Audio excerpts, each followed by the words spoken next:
eh, kabinet atau komposisi kabinet pemerintahan Jokowi JK yang rencananya akan digelar sore hari ini. Semula akan rencananya diumumkan pada pukul 16 waktu Indonesia Barat dan kabarnya akan diundurkan lagi menjadi pukul 17 waktu Indonesia Barat. Sudah ada Putri Ayuning Tias. Putri, apa alasan sebenarnya waktu pengumuman ini diundur lagi hingga pukul 17 waktu Indonesia Barat? Ya, Pak Ayu, tadi tidak lama setelah saya melakukan laporan langsung di sini sekitar 10 menit kemudian, sekitar pukul 16:05 waktu Indonesia Barat, Presiden Joko Widodo dan juga Wakil Presiden Yusuf Kala keluar dari Istana Merdeka, kemudian melalui lorong dan kemudian menuju ruangan di pojok belakang di Wisma Negara, dan itu adalah kafetaria kecil.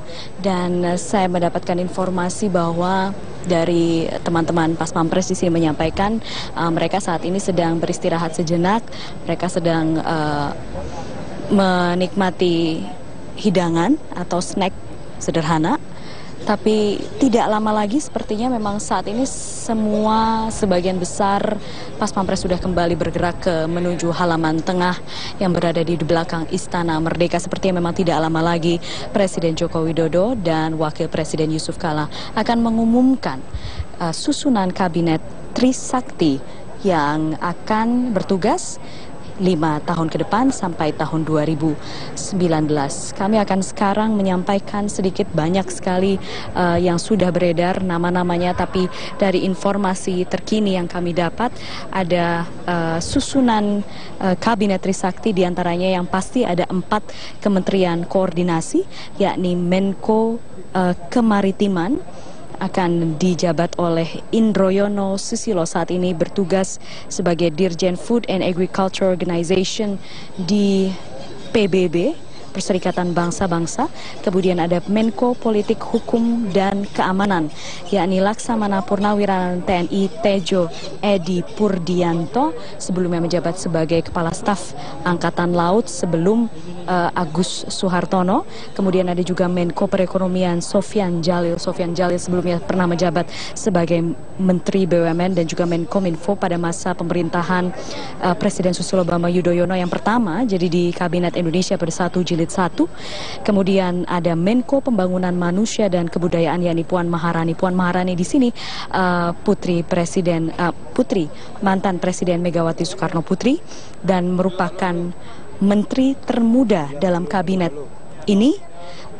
Usianya saat ini 41 tahun, ia lahir tahun 1973 di bulan September dan juga sekaligus menteri koordinator termuda dalam sejarah Indonesia. Dan ada juga beberapa profesional yang kami dapatkan namanya, diantaranya untuk pos Menteri Kelautan dan Perikanan, yakni Susi Pujiastuti, diketahui Direktur Utama Maskapai Penerbangan Susi Air. Ada juga dari Menteri Perhubungan yang saat ini menjabat sebagai Direktur Utama PT KAI. Menteri Pariwisata akan dijabat oleh Arif Yahya, saat ini CEO PT Telkom Indonesia. Sementara itu ada juga Menteri Perdagangan Rahmat Gobel, pengusaha. Dan kemudian untuk beberapa pos yang terkait dengan kemaritiman, kami mendapatkan informasi diantaranya pekerjaan umum dan perumahan rakyat akan dijabat oleh Basuki Hadi Mulyono.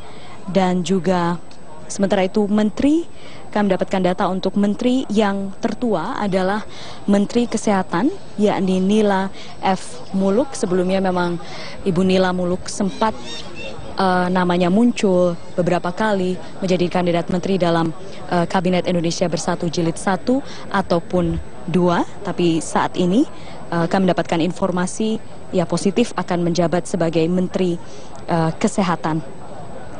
Sementara itu untuk Menteri Peranan Wanita, ini menarik sekali, yakni Yohanan Yambise, Menteri Pendayagunaan Perempuan, maksud kami Menteri Pendayagunaan Perempuan dan Perlindungan Anak, akan dijabat oleh Yohanan Yambise, wakil dari wilayah timur Indonesia dari Papua. Ia merupakan profesor perempuan pertama di Papua, dan tentunya ini akan menginspirasi dan ia selama ini bergerak di bidang linguistik, sastra Inggris dan juga pendidikan. Sementara itu ada juga nama-nama dari mereka yang selama ini bergabung dalam tim transisi Jokowi JK, diantaranya Andi Wijayanto, kemudian ada juga yang tergabung dalam tim 3 yang menentukan arsitektur kabinet, yaitu Andrinov Caniago yang mendapatkan posisi di Kementerian Pembangunan Nasional Bappenas. Kemudian ada juga nama Anies Baswedan yang memang sebelumnya menjadi deputi dalam tim transisi. Ada pos yang akan diberikan kepada Anies Baswedan adalah Kementerian Kebudayaan, Pendidikan Dasar, dan Menengah. Ya, sementara itu dulu Wahyu, kami masih menunggu kedatangan Presiden Joko Widodo dan Wakil Presiden Yusuf Kala di sini. Tadi kami lihat sudah beberapa orang menggunakan seragam berwarna putih, kemeja berwarna putih. Tidak hanya para menteri, tapi juga beberapa staf Istana Kepresidenan juga menggunakan seragam berwarna putih. Apakah ini akan menjadi seragam dari atau wajah Istana Kepresidenan hingga 5 tahun ke depan? Kita lihat saja nanti, kami masih nanti akan mengonfirmasinya. Wahyu. Oke, baik. Terima kasih Putri Ayu Ningtyas. Kami akan nantikan